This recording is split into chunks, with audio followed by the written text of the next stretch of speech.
Jesus nos habilita, nos capacita. E João, no capítulo 2, verso 20 e 27, vai falar sobre essas verdades. E vós tendes a unção do Santo, e sabeis todas as coisas. Sabeis todas as coisas. Vós tendes a unção do Santo, e sabeis todas as coisas. E no verso 27 diz: porém a unção que vós recebestes dele permanece convosco, e não tendes necessidade de que homem algum vos ensine, mas com a mesma unção vos ensina todas as coisas, e é verdade e não mentira. Como ela vos ensinou, vós haveis de permanecer nele. Cada dia mais eu estou convencido pela palavra de Deus que nós precisamos conhecer mais sobre a nossa identidade em Cristo Jesus. Quantas coisas Deus colocou dentro de cada um de nós, mas muitas delas ainda estão adormecidas, ainda não foram ativadas, ainda não foram despertas em nosso coração. Tantas coisas. E Paulo, em 1 Tessalonicenses, em Romanos, fala sobre isso. Em Efésios capítulo 5, no verso 14, diz: desperta, ó tu que dormes, e levanta-te dentre os mortos, e Cristo te dará a luz. Levanta, acorde, desperte, levante dos mortos. Há um lugar no meio dos crentes que ainda está adormecido. Há um lugar no meio dos crentes que ainda parece que estão mortos. E Paulo alerta a igreja por várias ocasiões, falando: acordem. Ele diz a Timóteo: ative o dom que você recebeu através da imposição de mãos. O problema é que nós estamos olhando para nós mesmos, nós estamos vendo as nossas limitações, que nós mesmos colocamos ou que colocaram ao longo da nossa vida. A verdade é que nós não temos a mínima ideia de quem nós somos e podemos ser em Cristo Jesus. E o pior é que temos dúvidas a respeito do caráter de Deus, temos incredulidade com respeito a quem Deus realmente é. Em Gênesis capítulo 1, versos 26 a 31, quando fala da criação do homem, Deus fala ali que criou o homem à imagem e semelhança dele, de Deus. E imagem é uma sombra.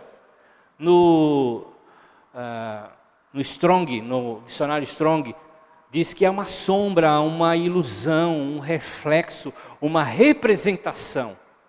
Então, quando Deus criou o homem, Ele tinha uma ideia na sua mente. Ele tinha a ideia de criar o homem com o seu reflexo, com a sua representação aqui na terra. Ser um representante dele aqui na terra, ser um reflexo dele aqui na terra, ser como que uma sombra dele nessa terra. E Paulo nos fala em vários textos sobre a nossa vida como que espelhando ou refletindo a glória de Deus, refletindo a imagem de Cristo, refletindo o caráter de Cristo nessa terra. Ele fala mais que nós somos embaixadores nessa terra, nós somos representantes de Deus, do reino dele nessa terra. E da mesma forma, semelhante, imagem e semelhança, fala de um modelo, de uma forma, de um molde, de uma maneira. Sendo assim que a igreja deve ser como ele aqui na terra. Deve ser usando ele como modelo do céu na terra. O modelo está no céu e ele traz para a terra. Por isso ele nos ensina a orar: venha o teu reino, seja feita na terra a tua vontade como ela é feita no céu. Desde o princípio de todas as coisas, esse era o propósito de Deus em criar o homem. E Deus não tem um plano B, Ele não fez um plano B, se não der certo isso, vamos fazer um outro plano. Deus não tem um plano B. Deus continua com o mesmo propósito, de fazer com que o homem seja a sua imagem e semelhança aqui na terra, represente Ele. Isso significa que na mente de Deus não tinha outra ocupação, não tinha outra ideia a respeito de nós, mas uma única ideia, de sermos a sua imagem e semelhança aqui na terra. Então esse era o propósito de Deus. E Ele deu ordens bem específicas para o Adão e Eva, representantes da humanidade: dominem a terra, dominem os animais, os seres vivos, sejam dominadores. Deus criou a humanidade e queria representantes na terra que exercessem domínio. E quando o pecado entrou, nós sabemos que trouxe uma bagunça total nessa questão. E nós temos aqui de Gênesis 3 até Mateus 1, toda essa parte da Bíblia, falando das guerras, falando da fome, falando dos reinos nascendo e morrendo, falando de todo tipo de reviravolta, de rebelião, de desvios, de traições, de doenças e de morte. Mas a gente nunca pode esquecer, irmãos, que o propósito de Deus sempre foi e sempre será de ter representantes dele aqui na terra. A sua imagem e a sua semelhança. E no coração de Deus, Ele deseja ainda que a igreja, agora a igreja, represente Ele. Foi para isso que Ele enviou Jesus. Para que novamente o seu plano pudesse ser executado. Ter representantes de Deus, do reino, domínio, ungidos, representando a sua semelhança e na sua imagem aqui na terra. Então, o único caminho é o ser humano se voltar a Deus, confessar os seus pecados e entregar a sua vida a Jesus. Ele é o único caminho, Ele é a verdade, Ele é a vida, e ninguém vai ao Pai a não ser através dele. Então, todo ser humano na face da terra reflete a imagem de Deus, agora distorcida pelo pecado, mas os nossos olhos têm que enxergar como Deus enxerga a humanidade, a sua imagem e a sua semelhança. Então, não só olhar com os olhos da doutrina do pecado, mas olhar que eles estão indo para a morte, sem esperança, caminhando para um destino de morte. Isso deve mover nosso coração.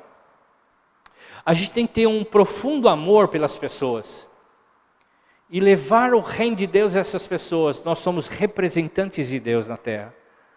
Como alguém um dia chegou para cada um de nós e trouxe o evangelho do reino e falou do amor de Deus, e nós então pudemos entender a mensagem do evangelho e reconhecer Jesus como Senhor. Nossos olhos precisam ser movidos pelos olhos de Deus, para enxergar cada ser humano nessa terra, a imagem e semelhança de Deus. Isso deve nos motivar a amar essas pessoas, a servir essas pessoas, a resgatar essas pessoas. Atos 10, 38 diz que Jesus, Ele andava fazendo o bem. Em todos os lugares onde Ele ia, Ele fazia o bem. Jesus servia as pessoas. Jesus manifestava o seu amor através do serviço. Servir é uma expressão do amor.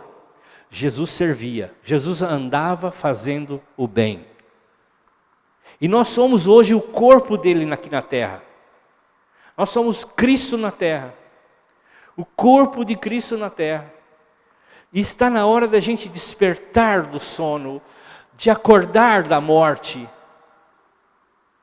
E nós então sairmos dos nossos quadrados, dos nossos guetos, e irmos em direção às pessoas que estão precisando tanto do amor de Deus. Esse estilo de vida do reino deve nos mover a levar o nome do Senhor Jesus a toda a terra. Nós já temos um chamado. Ide por todo o mundo. Nós já temos uma convocação de Deus de ir por todo o mundo. E quando a gente entende que Jesus, enquanto ia, fazia o bem, enquanto ele ia, ele curava os enfermos, enquanto ele ia, ele alimentava o necessitado, atendia a cada um na sua necessidade. Nós precisamos voltar nossos corações para o coração do Pai e ver que Ele deseja isso em nós. Ele quer andar através de nós. Ele quer servir através de nós todas as pessoas. Romanos 2, verso 4, diz que a bondade de Deus leva ao arrependimento. Então, nunca duvide da bondade de Deus. Nunca duvide que Deus é bom, sempre bom. Nunca duvide que Ele é bom, muito bom. Nunca duvide. O problema é a nossa fé. E a nossa fé que nós temos em Deus, ela é falha em entender que Deus é bom em todo o tempo. Você diz e eu digo, a minha fé é pequena. E sabe, irmãos, quando nós falamos isso, nós estamos olhando para nós, mas também estamos olhando para Deus. Estamos dizendo, o problema está em Deus, que não é bom em todo o tempo. Ele não é bom em todo o tempo. Ele, de alguma forma, falha em cumprir a sua palavra.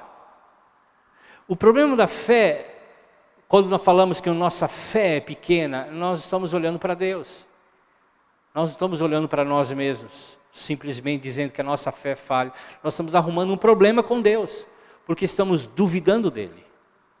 Então, a fé na bondade de Deus, se ela não estiver crescendo, na medida em que nós caminhamos com Ele, nós precisamos avaliar onde nós temos colocado. Onde nós temos colocado a fé? Se ela não tem sido colocada na bondade de Deus, em entender que Deus é bom em todo o tempo, e cumpre as suas promessas e a sua palavra em todo o tempo, de alguma forma nós estamos colocando a fé em outra coisa. Nossa fé está sendo depositada em outras coisas. E nós vamos arrumar um problema para nós mesmos. Deus é bom em todo o tempo. Em todo o tempo Deus é bom. Então, seja persistente em descobrir onde realmente você está colocando a sua fé. Onde verdadeiramente você está colocando a sua fé. Porque se a sua fé não estiver levando você a amar as pessoas, a servir as pessoas, é o que Tiago nos fala. Nós não temos fé genuína. Nós não temos fé verdadeira. Então, não fazer o que Deus, a bondade de Deus seja demonstrada através do nosso serviço ao mundo, é um problema de fé. Nós estamos falhando na fé. Então, busque, se quebrante diante de Deus, até ver no próximo a semelhança e a imagem de Deus. 1 João 4 diz, se você diz que ama a Deus e odeia o seu irmão, você é um mentiroso. Então é preciso, é necessário uma mudança de mente. É preciso e necessário que você mude a sua mente para entender o projeto de Deus. O Evangelho do Reino nos ensina a respeito dos segredos de Deus. Nós já vimos aqui, Cristo em nós e nós em Cristo. Colossenses capítulo 1, verso 26 a 27 e Colossenses capítulo 3, versos 3 a 4. Essa era a mensagem, Cristo em nós e nós em Cristo. Essa era a mensagem do reino, essa era a mensagem, aquele segredo antes oculto. Esse era o segredo que foi revelado.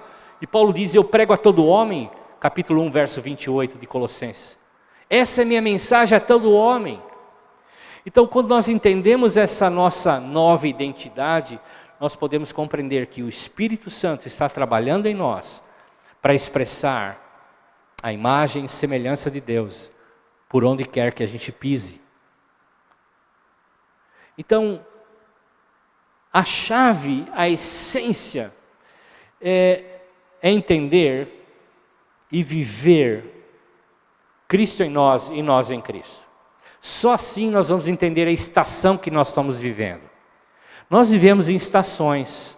Às vezes cada um aqui está vivendo uma estação na sua vida, um tempo na sua vida, um momento em que Deus está trabalhando. Só assim, entendendo que Jesus está em nós e nós estamos em Cristo, nós podemos entender que tempo nós estamos vivendo, que estação nós estamos vivendo. Quando lemos Provérbios, capítulo 8, nos finais, os últimos 6 versículos, falando sobre a criação de todas as coisas, e falando como a sabedoria trabalhou nessa criação. E nos últimos versículos diz assim que Deus teve prazer no homem. Prazer no homem. Quando Ele criou o homem, Ele teve prazer. Ele criou para o seu prazer, Ele criou para a sua alegria, Ele criou para a sua satisfação. Ele se enche de alegria quando olha para nós. Como um pai vê o seu filho refletindo a sua imagem, a sua semelhança, em boas obras, em bondade, em amor. Ele olha para a sua criação e diz, é muito bom. Então, Ele se alegra quando vê em nós aquilo que Ele preparou para nós antes da fundação do tempo. Efésios capítulo 2, verso 10 diz que nós somos criados em Cristo para boas obras. Fomos criados para expressar as boas obras de Deus. E então a bondade de Deus será vista pelas pessoas e elas se arrependerão. Domínio, unção. O texto que nós lemos fala que nós recebemos uma unção que nos ensina todas as coisas. O texto que nós lemos diz que recebemos uma unção para demonstrar a bondade e a sabedoria de Deus. No Velho Testamento eles não tinham essa compreensão. O Espírito Santo não estava nas pessoas como no Novo Testamento. Eles não tinham essa revelação que nós temos hoje, Cristo em nós e nós em Cristo. O Espírito Santo enchia algumas pessoas do Velho Testamento para fazer algumas coisas. Por exemplo, Ele encheu um homem chamado Bezaliel, em Êxodo capítulo 31, para construir o templo. Capacitou esse homem cheio do Espírito Santo para construir detalhe por detalhe cada peça do templo. Ele encheu com sabedoria, entendimento e conhecimento das obras das mãos. Tudo que ele criou foi inspiração do Espírito Santo. Tudo que ele fez com as suas mãos foi uma expressão do conhecimento de algo que estava no céu. E foi então revelado aqui na terra. Esse homem cheio do Espírito Santo. Hoje, nós somos a habitação do Espírito Santo. Hoje, Ele vive dentro de nós. Toda a sabedoria da criação, lá em Provérbios, capítulo 8, toda a sabedoria que está no Espírito Santo está em nós hoje. Toda a sabedoria que encheu esse homem, Bezaliel, essa sabedoria para construir detalhe por detalhe o templo, é o mesmo Espírito que habita em nós. E o Senhor quer nos usar, o Senhor quer fazer com que a gente seja participante para trazer o reino de Deus para essa terra. E todos, sem distinção, todos que estão aqui, são chamados a expressar o reino de Deus aqui na terra. Porque tem Espírito Santo de Deus. E as nossas mentes são muito limitadas. A gente que limita, a gente que reduz, a gente que minimiza as coisas. Então, a gente não tem muito entendimento de como Deus quer fazer isso em nós. Mas a coisa é mais simples do que nós pensamos. Esse mistério que foi revelado é claro, é simples. O Evangelho é muito simples para qualquer pessoa viver. Porque não é um conjunto de ensinos. É vida com Deus. é relacionamento com Deus. Então, o mistério não está no fato de que nós nos tornamos parte do projeto de Deus, instalação do reino de Deus aqui na terra. Nós temos um problema. Nós logo pegamos a coisa e dissemos assim: eu não sou desse ministério, então não posso fazer. Não sou da área de socorro da igreja, eu não sou da área do UPA da igreja, eu não sou da área do NCV da igreja, eu não sou dessa área, eu não sou do ministério. Nós reduzimos as coisas em ministério. E ministério não é o que você faz. Ministério é quem você é. Quem você é. Quando você descobre a sua identidade nele, em Jesus, quando você descobre quem você é em Jesus, quem você realmente é, você descobre que tudo que você faz tem potencial para se tornar um ministério. Tudo que você tem nas suas mãos, tudo que você é, toda a capacidade que Deus te deu, se transforma num ministério. Tem a capacidade de se transformar num ministério. Isso é uma realidade que nós precisamos acordar. Temos o Espírito Santo de Deus que nos dá capacidade para fazer o que nós queremos fazer e podemos fazer. Dentro de nós existem tantos talentos, tantos dons, tantas habilidades, tantas criações. Nós precisamos despertar isso. Desperta, tu que dormes. Levanta-te dentre os mortos. Você já foi ungido. Há uma unção dentro de você.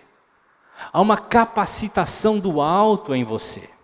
Então, muitas pessoas morrem sem manifestar todo o potencial, toda a riqueza que elas têm dentro delas. O Dr. Miles Monroe diz que o lugar mais rico do mundo é o cemitério.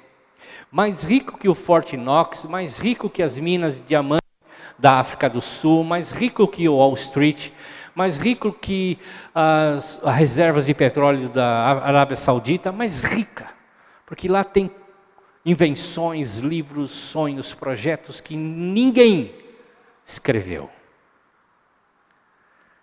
E ninguém daquela geração foi abençoado com aquilo que elas morreram.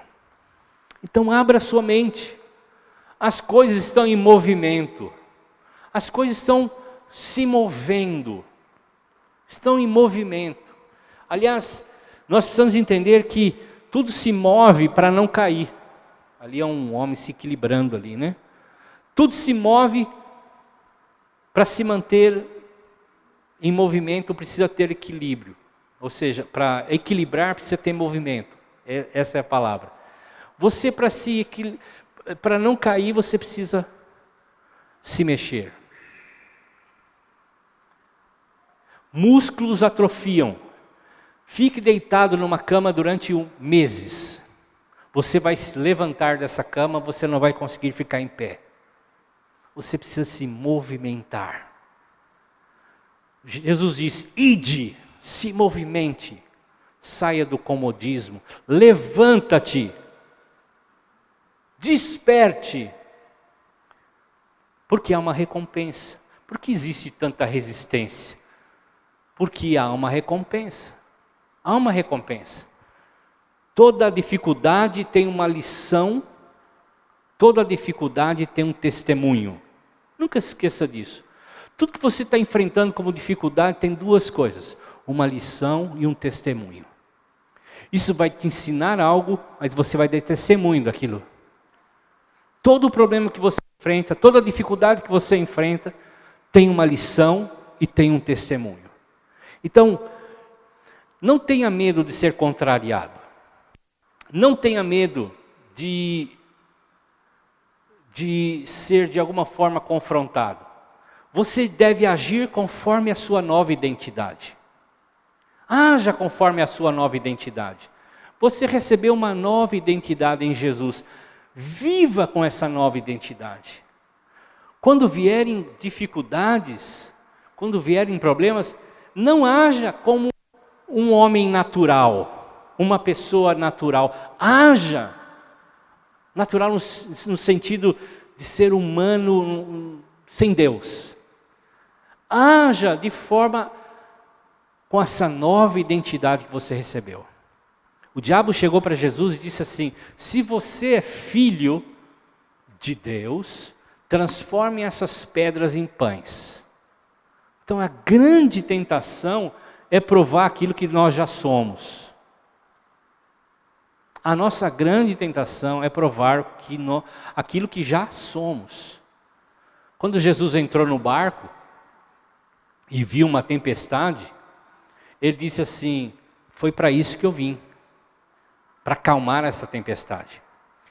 Quando Davi enfrentou o gigante, e o gigante, você conhece a história, e ele viu o gigante e falou: para isso eu nasci, para destruir esse gigante.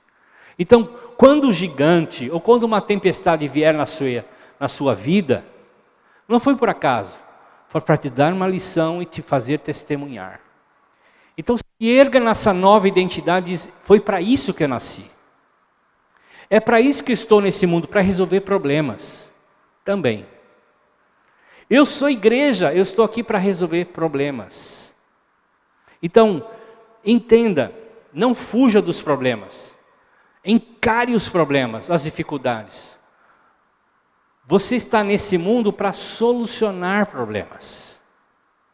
A igreja foi colocada nesse mundo para trazer soluções para o mundo. Então, veja, você já recebeu unção e domínio. Você recebeu autoridade e unção do alto. Então, haja como um filho de Deus. Tem gente que quer provar para as pessoas que é forte. Tem gente que quer provar que é amado. Tem gente que quer provar que é inteligente. Você não precisa provar nada disso. Você já tem o Espírito Santo de Deus dentro de você. Você não precisa provar para ninguém isso. Você tem uma identidade. E quando você sabe quem você é, você não precisa tentar provar quem você é. Você já é. Jesus não provou quem ele era para o Satanás. Então, eu lembro dos espias, quando eles foram entrar na terra prometida, e Deus falou assim: vão lá e espiem, e veem o que ele tem lá. Era só para relatar, pegar um papelzinho e colocar assim: tem isso, tem aquilo. Aí eles foram e viram o quê? Gigantes. Ok, tudo bem. Era só para informar que viram gigantes. O que eles falaram? Vimos gigantes e nós vamos ser esmagados por eles. O que eles fizeram? Eles não só informaram, mas eles interpretaram aquilo que viram. Eles interpretaram gigantes como intransponíveis. Eles interpretaram gigantes como uma ameaça mortal. Eles interpretaram gigantes como impossíveis de serem destruídos. Nós não andamos por vista, andamos por fé. Então era só para relatar e não para tentar interpretar. O problema é nosso. É quando a gente olha um problema, a gente quer interpretar o problema. A gente quer interpretar o problema. O problema não está em ver o problema. O problema está em interpretar o problema. Então, lembre-se disso. Todo problema, toda dificuldade é um bom momento para uma ativação. Ativar a tua fé. Você foi colocado aqui como igreja nesse mundo para solucionar problemas. O problema é para ativar a tua fé. É para te dar uma ousadia para romper o problema, para ultrapassar a dificuldade. Então Deus está em você, você está em Deus. Ele te dá toda a sabedoria do alto para realizar coisas que somente de Deus tem. Em 1 Coríntios capítulo 2, versos 12 a 16 diz que é o Espírito Santo de Deus que nos ajuda a entender a mente de Deus. Quem tem a mente de Deus? Nós temos a mente de Cristo. Então nós podemos solucionar os problemas, ajudar as pessoas, porque em nós habita o Espírito Santo. Cristo em nós e nós em Cristo. Cristo em nós e nós em Cristo. Há um texto em Zacarias que eu gosto muito, Zacarias capítulo 1, eu não vou passar aqui, é muito grande, mas no capítulo 1, versos 17 a 21, Zacarias está tendo várias visões, e uma delas são 4 chifres grandes, e eles vinham ameaçando. Quando a Bíblia fala de chifre, fala de ameaças. Eles desceram do céu para destruir 3 cidades, pôr terror em 3 cidades, trazer desânimo. Diz o texto que as pessoas ficariam de cabeça baixa, desanimadas, perderiam a sua identidade, perderiam os seus propósitos. Então, 3 cidades eram ameaçadas: Jerusalém, Israel e Judá. E esses 4 chifres vieram ameaçando essas cidades. Muito bem, depois ele teve a visão de 4 carpinteiros. Ele falou: o que são esses carpinteiros? São aqueles que Deus enviou para destruir, para botar terror nesses chifres, que eram ameaças satânicas. Eram povos que iam destruir, povos endemoniados que estavam lutando contra Israel. E os 4 carpinteiros iam pôr terror nesses 4 chifres, iam destruir esses chifres. E no capítulo 2, no verso 1 a 3, diz que após esse fato, após a vinda dos carpinteiros, e vieram pôr terror nos chifres e destruir os chifres, um anjo veio com um metro e começou a medir a cidade. Ele diz: o que ele está fazendo? Ele está medindo a cidade. A cidade será restaurada. A cidade terá novamente alegria. A cidade novamente terá paz. A cidade novamente terá vida. As pessoas terão a sua identidade restaurada. Muito bem. O céu só veio depois que os 4 carpinteiros destruíram os chifres. Os céus vêm colaborar com a gente. Os céus vêm colaborar com a igreja. Os céus vêm assumir o seu papel de restaurar todas as coisas, quando a igreja assume a sua identidade e põe terror no inferno. A Bíblia diz que as portas do inferno não prevalecerão sobre a igreja. A Bíblia diz que somos nós, a igreja, que devemos pôr terror no diabo. É como se a Bíblia estivesse falando assim: olha, o irmão ali agora ganhou entendimento da sua identidade, ele assumiu a posição em Cristo. Agora ele acorda todo dia e ora ao Senhor, e busca a presença do Senhor, e anda com o Senhor. Agora o inferno está com seus dias contados. Os demônios levantam de manhã e falam: ah, meu Deus do céu, agora os crentes assumiram o seu lugar, agora nós estamos ferrados, não vamos sobreviver. E é assim que a igreja deve ser. A igreja deve se levantar em poder e em ousadia, porque ela foi ungida e ela tem domínio. Essa é a nossa nova identidade. E aí então é como Ezequiel, por exemplo, no capítulo 36, quando ele diz em Ezequiel: vê esse vale de ossos secos, profetiza aos ossos secos. E ele profetizou, os ossos secos começaram a se juntar e se refazer, corpos novos, e um exército se formou. E depois então o Senhor, o céu, soprou o fôlego de vida. O fôlego de vida vem depois da profecia. A igreja tem que assumir o seu papel profético na terra. A igreja tem que anunciar a vitória do Senhor. A igreja tem que anunciar a salvação do Senhor. A igreja tem que anunciar a restauração do Senhor. A igreja tem que ser solução nessa terra. Aí então o Senhor sopra a sua vida sobre essa terra. Há muitas famílias com algumas dificuldades, mas ainda não tem uma boca profética naquela família para se levantar e anunciar a restauração do Senhor. Como é que o sopro vai vir? Se há murmuração, só há incredulidade, só há distração, o que vai acontecer? Nada. Os céus se movem quando a igreja anuncia profeticamente a vida de Deus.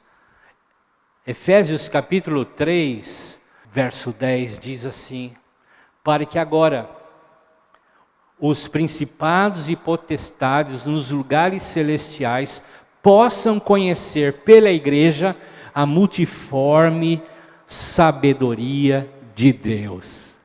Quem ensina os demônios à igreja? É isso que está dizendo aqui.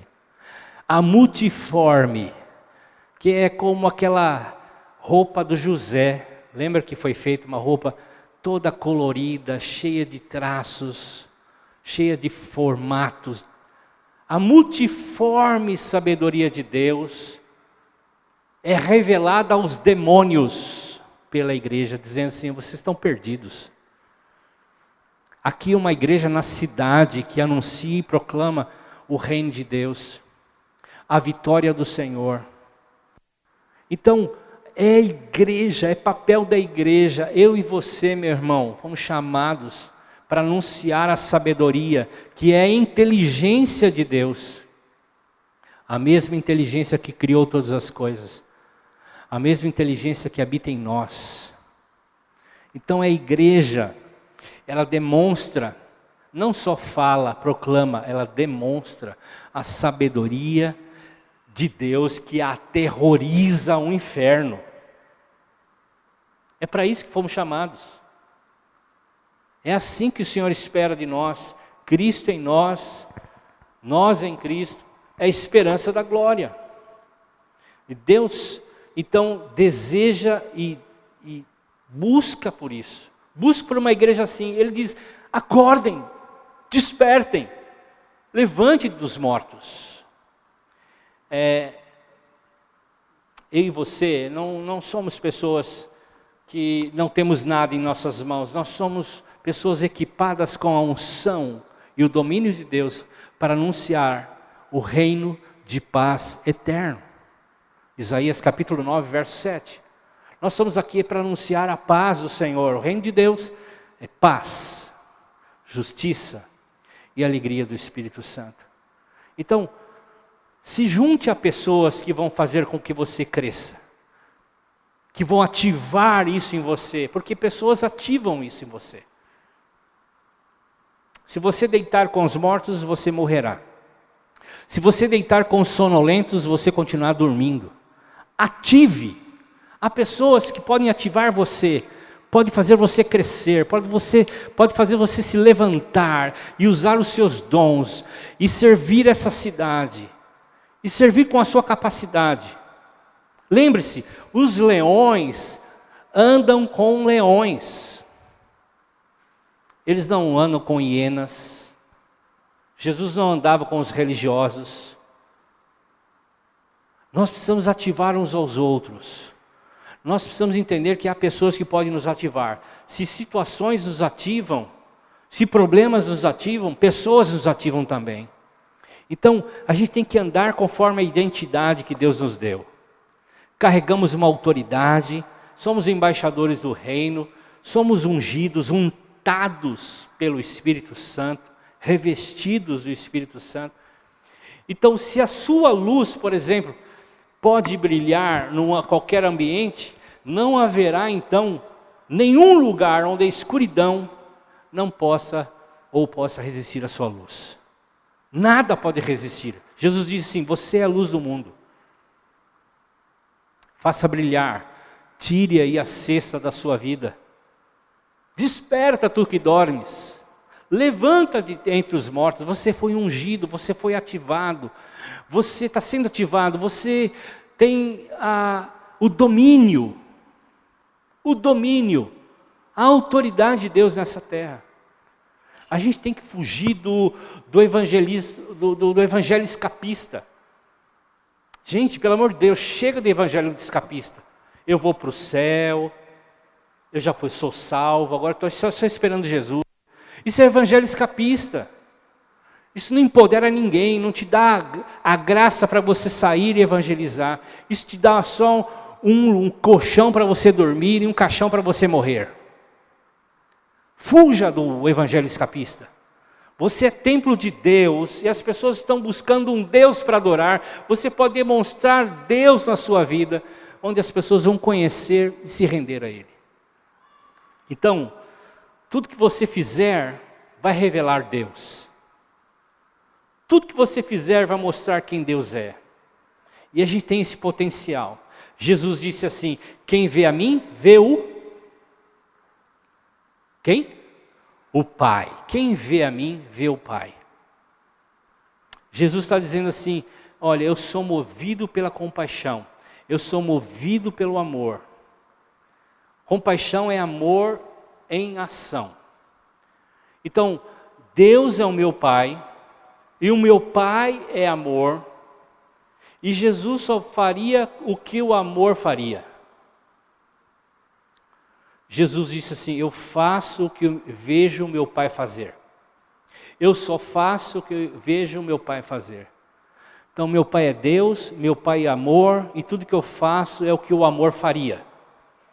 Se o amor visse uma pessoa enferma, ele ia curar. Se o amor visse uma pessoa com fome, ele dava pão. Se o amor visse uma pessoa angustiada, ele ia consolar. O amor faz isso. O amor supre. O amor vai em direção ao necessitado. A gente tem uma lista de dons em 1 Coríntios capítulo 12, e a gente chama ela de dons do Espírito Santo, né? Dons do Espírito Santo. E o que são isso, os dons do Espírito Santo? São as formas do Espírito Santo se manifestar. Nós somos ungidos por Deus, recebemos os dons de Deus.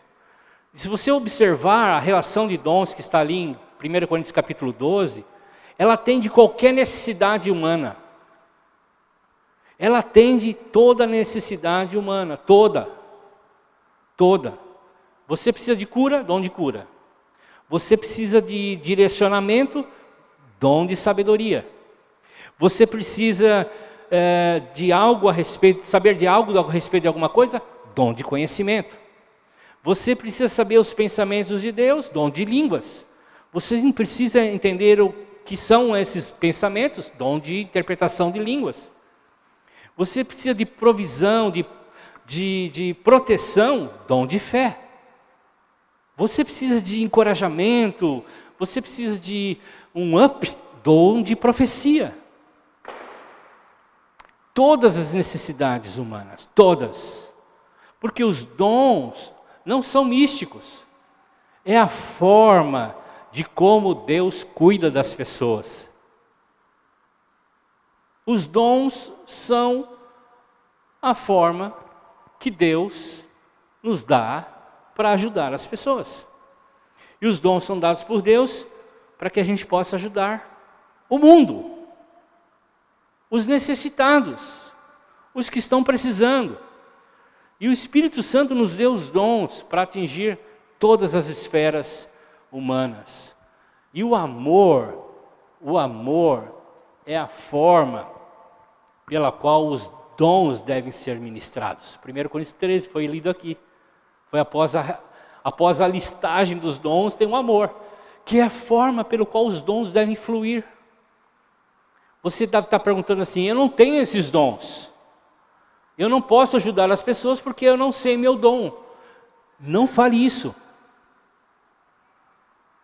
Em você habita o dom.